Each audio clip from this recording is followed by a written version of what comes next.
Right now, you should have already 1.4 notes in because that was part of last class to make sure that the notes were taped in your notebook. And you have an activity, and then you had your 1.4. We filled in the first page on 1.4 notes on Thursday, so that should be done right now, all of that.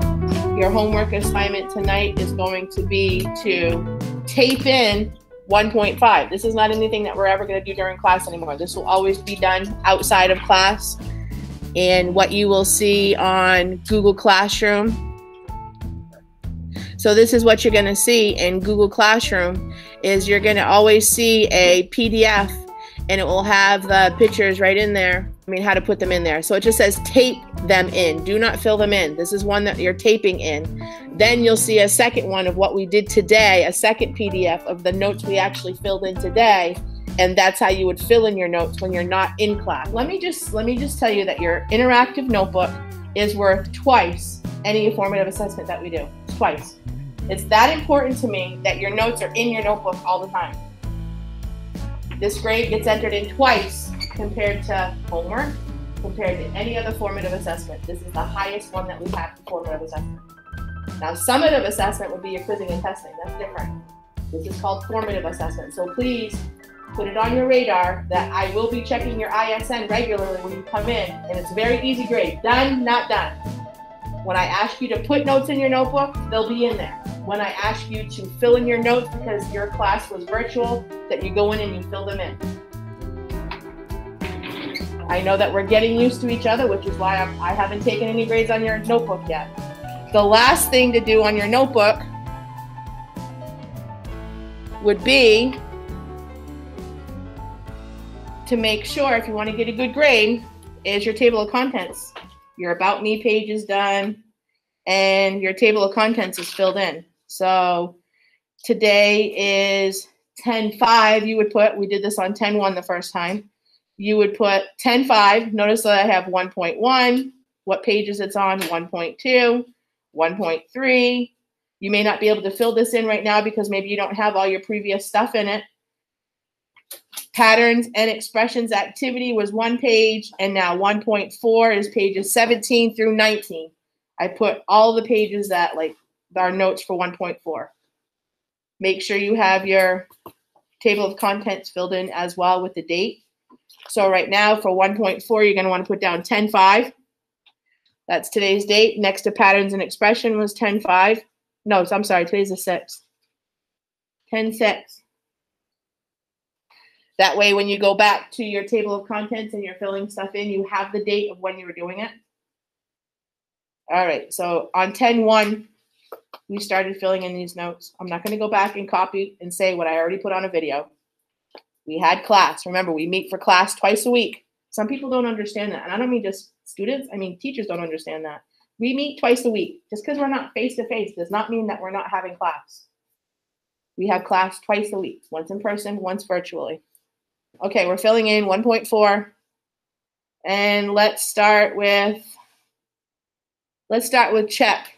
Let's do this one first. Check whether 3 is a solution. On problem A, what do you think that we're going to do on problem A? It says check whether 3 is a solution. I'm looking at it like a scientist. I'm trying to figure out what the directions you're asking me. What do we need to do, Casey? When you do the equation, you better get the same thing on both sides of the equation. Where do I start first? I do 8 minus 2 first? Why not? What do I do first, Brianna?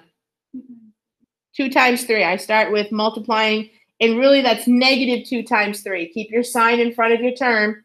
So that's 8 I'm bringing down, and then negative 2 times 3 is negative 6 equals 2. 8 minus 6 is 2 equals 2. That's a true statement. So I would say it's a solution. That's what I'm looking for. I don't want to see solution or not a solution. I need to see what that final statement is. You want to do it all in your head, fine. You don't want to show these steps here, that's your business. But what I do need to see is your evidence, and then if it's a solution or not. I don't accept yes and no for answers, solution or not a solution. I accept evidence with your solution. This is evidence, 2 equals 2. I'll be looking for that because that tells me that you did the equation and you have your evidence. Okay, go ahead and do B.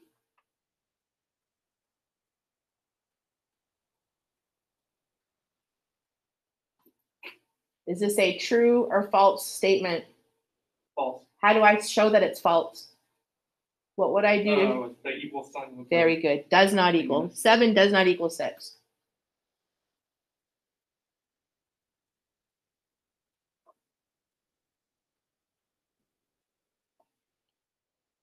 That is going to be the question. Because it's not. No. Well, how do you know if it's true or not? It's not, because 11 isn't greater than 12. There you go. That's false. False. So would you just put false? Not a solution. All right, the next problem. What's going to happen on this one?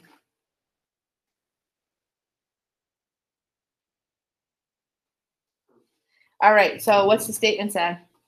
14 is less than or equal to 20. And that is a true statement. So it would be a solution. 14 is less than.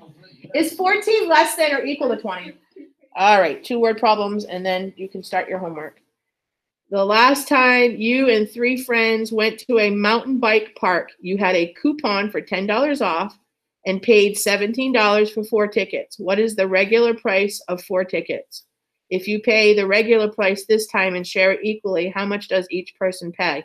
The first thing that you can do to get any credit at all for any word problems is to write down what you're going to be using in the word problem. Pull the important information out and put it on the side. Let's see if you can start with that. You get a quarter credit for just pulling out the important information. And so the next thing that you would do is write what is the regular price of 4 tickets by 4. So you have people and you would have $10 off. You have people that are going, you have a $10 off, and what's the total amount that you paid? $17. So when I add 10 to both sides, you are adding 17 and 10 together. So the people paid a total of $27, and they split it between 4 people. 4 people. And then you would divide both sides by 4. We haven't really got to this part of it. You were supposed to think about it more logically. How much they're paying. 4 people would be 6 for 24, and then a 3. Bring my decimal, bring down a 0. 4 goes into 37, 28, 2, bring down another 0, 20 would be 5. Bring up my decimal, so 675. The basketball player scored 351 points last year. If the player plays 18 games this year, will an average of 20 points per game be enough to beat last year's total? So you play 18 games, and on those 18 games, on average, if you shoot 20, just on average, 20 points per game, will it be enough? If I play 18 games this year, and I score 20 points on average, if I play 1 game and score 20 points on average, how many points do you think I'd have? If I played the second game on average and I scored 20 points, how many points would I have for 2 games? So what do you think we're going to do for 18 games? What should I do, Casey? Yep, so we'll look at the games times the average and see. So we have the games times the average. What is it that you would like to see? It says that he scored 351 points last year. It says, will this be enough? What would I like to see in this equation right now? So we know something about 351. What's the symbol that I want to put here that would make it so that it would work? Let's go with Ariana. So we're looking for greater than or less than. What do we want? Is this greater than 351? Will it be enough? Great. If it's equal to it, would it be enough? No. No. So we're going to skip the equal part, but we need to have that the 18 games on average is going to be more than his points last year. Hunter, is 360 greater than 351? Actually, do it work instead of just looking at your book.